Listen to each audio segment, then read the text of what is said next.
नमस्कार, रितम मराठी दिनविशेष मध्ये आपल्या सगळ्यांचं स्वागत आहे। आज दिनांक 2 जुलै। आजच्या दिवशी भारतात व जगभरात घडलेल्या महत्त्वाच्या घडामोडींचा आपण आढावा घेणार आहोत। 2 जुलै 1940 रोजी सुभाषचंद्र बोस यांना ब्रिटिश सरकारने देशद्रोहाच्या आरोपाखाली अटक केली। ही अटक त्यांना कोलकाता येथे करण्यात आली। ब्रिटिश राजवटीविरुद्ध बंडखोरी आणि क्रांतिकारी कारवायांसाठी बोस यांना तुरुंगवास भोगावा लागला।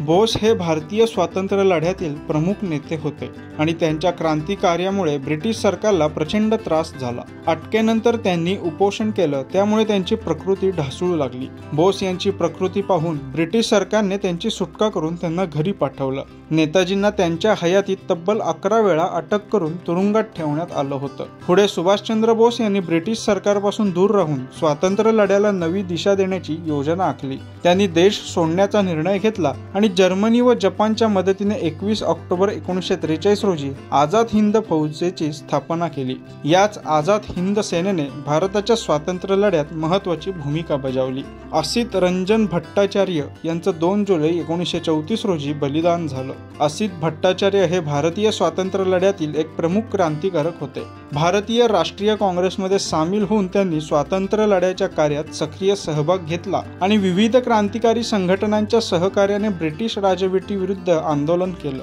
31 मार्च 1933 रोजी हबीबगंजमध्ये त्यांनी दरोड्याची योजना आखली होती। देशाचा पैसा देशवासियांना परत मिळावा आणि त्याच पैशांमधून क्रांतिकारकांसाठी शस्त्रास्त्रही खरेदी करावीत अशी असित रंजन भट्टाचार्य यांची इच्छा होती। या दरोड्याचं नेतृत्व असित भट्टाचार्य यांनी केलं। संपत्तीचं रक्षण करणाऱ्या ब्रिटिश रक्षकांना त्यांनी ठार मारलं, मात्र त्यानंतर त्यांना ब्रिटिश सैनिकांनी अटक केली आणि दरोडेखोरीच्या आरोपाखाली त्यांना फाशीची शिक्षा सुनावण्यात आली। 2 जुलै 1934 रोजी भारत मातेचे महान सुपुत्र असित रंजन भट्टाचार्य यांनी सिलहट तुरुंगात फाशी घेतली। त्यांच्या हौतात्म्यानंतरही त्यांची कथा स्वातंत्र्य सैनिकांना प्रेरणा देत राहिली। ख्रिश्चन फ्रेडरिक सॅम्युअल हॅनेमन यांचं 2 जुलै 1843 रोजी निधन झालं। सॅम्युअल हॅनेमन हे होमिओपॅथीची स्थापना करणारे जर्मन चिकित्सक होते।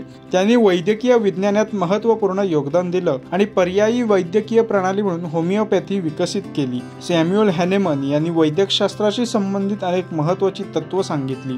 समान गोष्टी फक्त समान गोष्टींद्वारेच ठीक केल्या जाऊ शकतात असा सिद्धांत त्यांनी मांडला। या तत्वाला सिमिलिया सिमिलिबस क्युरंटर असं म्हणतात। याचा अर्थ असा होतो की रोगाला त्या औषधाने ठीक केलं जातं जी निरोगी माणसांच्या शरीरात रोगाची समान लक्षणं निर्माण करतात। सॅम्युअल हॅनेमन यांनी 1807 मध्ये हफलँड नावाच्या जर्नलमध्ये प्रकाशित झालेल्या indications of the homeopathic employment of medicine in ordinary practice या निबंधात होमिओपॅथी या शब्दाचा प्रथम वापर केला। हॅनेमन यांनी होमिओपॅथीचा सराव आणि संशोधन सुरू ठेवलं आणि आयुष्यभर होमिओपॅथीवर लेखन केलं व व्याख्यानं दिली। 1843 मध्ये पॅरिसमध्ये वयाच्या 88व्या वर्षी त्यांचं निधन झालं। 2 जुलै 2004 रोजी छत्रपती शिवाजी महाराज रेल्वे स्थानकाला युनेस्कोच्या जागतिक वारसा समितीने जागतिक वारसा स्थळ घोषित केलं। या स्टेशनची इमारत व्हिक्टोरियन गॉथिक शैलीत बांधलेली आहे। याला पूर्वी व्हिक्टोरिया टर्मिनस स्टेशन असं म्हणत। व्हिक्टोरिया टर्मिनस स्टेशन 20 जून 1887 रोजी पूर्ण झालं।